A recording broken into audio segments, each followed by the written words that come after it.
Dear Kuya Poy, tutal niloko at sinaktan din naman ako, bakit hindi ko na lang din i-expose ang ginawang kahayupan sa akin at kataksilan ng sarili kong mister? Bago ko pa man ipagpatuloy ang aking storya sa araw na ito ay umaasa ako na sana ay may makuha kayong aral sa isa sa pinagdaanan kong pinakamalaking pagsubok na dumaan sa aking buhay. Ako nga pala si Ellen, 35 years old mula dito sa Nueva Ecija. 6 years na akong married, Kuya Poy, sa asawa kong si Luis. At sa 6 na taon naming relasyon ay maswerte kaming biniyayaan ng kambal na anak. Bata pa lamang kami ni Luis ay kilala ko na siya dahil nasa iisa lamang kaming church na kinabibilangan. Kaya nga maski ang ibang miyembro ng aking pamilya ay kilala rin siya. Sabi ng ibang taong kilala namin na parang we belong together. The exact opposites, pero kami talaga ang para sa isa't isa. Kalug ako, tahimik naman siya. Kaya nga after 13 years of being friends, ay naging lovers na nga kami ni Luis. Nilevel up na namin at nagdesisyon na rin eventually na magpakasal. Nagtrabaho ako as a party planner sa isang maliit na kumpanya. Madalas birthdays ang nagiging kliyente namin habang ang asawa ko naman ay nagtatrabaho sa isang BPO company. Sa loob ng aming pagsasama ni Luis, ni minsan ay hindi ko siya nakitaan o wala siyang history man lang ng cheating. Noong friends pa lamang kasi kami ng mister ko ay kilala ko na siya as torpe. Yung tipong irereto o ipakikilala namin siya sa ibang girls noon kasi minsan iniisip ko na rin na may pagkabading siya. Not until isang church activity nga brought us together intimately. Doon ko nalaman na parehas kami ng morals, parehas din kami ng foundations.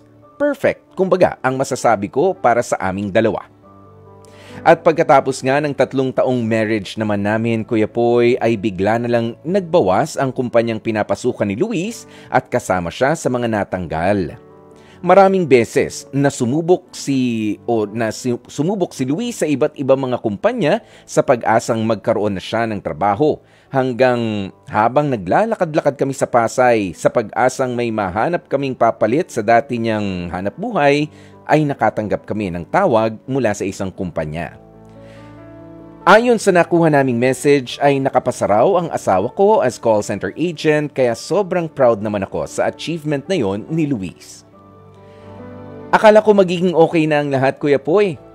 Isang anonymous Facebook account ang nag-message sa akin. Inamin na nag-message sa akin na live-in partner daw siya ni Luis. At ang rason kung bakit niya naisipang i-message ako ay dahil concerned lamang daw siya para sa akin.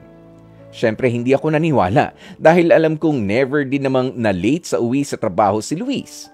May access din naman ako. Sabihin na nating full access sa cellphone ni Luis at sa lahat ng social media accounts niya. If may mag-message man sa kanya ay ako rin ang unang makakapansin nito at pwede ko rin itong i-check anytime. Kaya hindi ako naniwala agad sa babaeng nagpakilalang kerida raw ng mister ko. Pero ang gumising at bumuhay sa dugo ko, Kuya Poy, ay ang pag-amin sa akin ng babaeng yun na sa overtime work at ang lingguhang team building ng kumpanyang pinapasukan ni Luis, ginagawa nila ang napakalaking kataksilan sa aming pamilya at kanyang asawa. I never questioned him for that. Hindi ko rin binibilang ang sahod niya o sinisilip man lang ang payslip ni Luis. Binigay ko ang lahat ng freedom sa kanya. Ang gusto kasi ni Luis, ma-establish ang trust sa pagitan naming dalawa. Nadiskubre ko rin, Kuya Poy, na ang kabit ng mister ko ay may mga anak din pala. Mabuti na lamang at may savings ako at todo kayod ako sa trabaho kaya nakakuha ako ng kasambahay. Dahil sa nangyari, ay dito na rin ako nagdesisyong palayasin si Luis sa aming pamamahay. Walang anumang pag-aalinlangan, Kuya Poy, ay nagawa ko ang desisyon na yun. Ayoko na kasi ng drama at mahaba pang paliwanagan. Kasi ganun din naman yun. At hindi niya na mababago pa na niloko niya talaga ako, Kuya Poy. Ang tanong ko lang sa mga oras na ito ay kung meron ba talagang secret app sa phone na pwede kayong mag-usap discreetly. Nahihiwagaan kasi ako kung saan sila nag-uusap ng babaeng yun. Never din kasi niyang itinago ang telepono niya. Sobrang curious talaga ako. Grabe lang rin ang pagka-stealth ng communication nila. And I give them credit for that. Ang wish ko lang kay Luis ay sana masaya siya raising other woman's children while I enjoy my twins alone. Maraming salamat po sa pagkakataong mapili ninyo bilang tampok na kwento ang aking storya sa araw na ito. Hanggang dito na lamang. Lubos na gumagalang, Ellen. Dear Kuya Poy, Ellen, kapag galit na galit ka pa sa natuklasan mo tungkol sa kataksilan o sa kasinungalingan na nakarating sa iyo tungkol sa asawa mo, natural talagang akala mo ay tama na ang lahat ng magiging desisyon mo at lalo na nga ang initial reaction mo. Pero katulad nitong pag-expose mo sa mister mo na sinasabi mo nauunawaan natin yan dahil sa galit. Pero isipin mong mabuti ang mga susunod mong hakbang, isipin mong maigi at ng kalmado. Kapag kasi galit ang isang tao, nagiging pabigla-bigla sa judgment. Hopefully, wag naman umabot na kailangan pa talaga siyang siraan sa harap ng maraming tao. Mind you, Ellen, siya ang ama ng mga anak ninyo. May relationship din silang masisira bilang mag-aama at may imahe ng ama na masisira sa mga bata that may affect them in the future. Hindi ko sa pinoprotektahan ng kataksilan o hindi kataksilan ng asawa mo. Ang pinupunto ko dito ay dapat isipin mong mabuti at kalkulado ang bawat hakbang na gagawin mo. Okay? Ayan, for better judgment, Ellen, control your emotions. Hindi mo pa nga napapatunayan kung totoo ba o baka may naninira lamang, merong nababaliw sa asawa mo na nag-message sa'yo.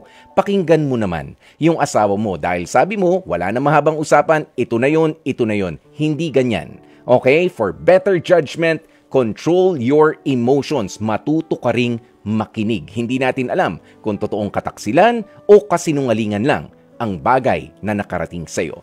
Okay? Kaya naman sa oras na ito, dyan na nga po natin tatapusin ang ating Dear Kuya Poy.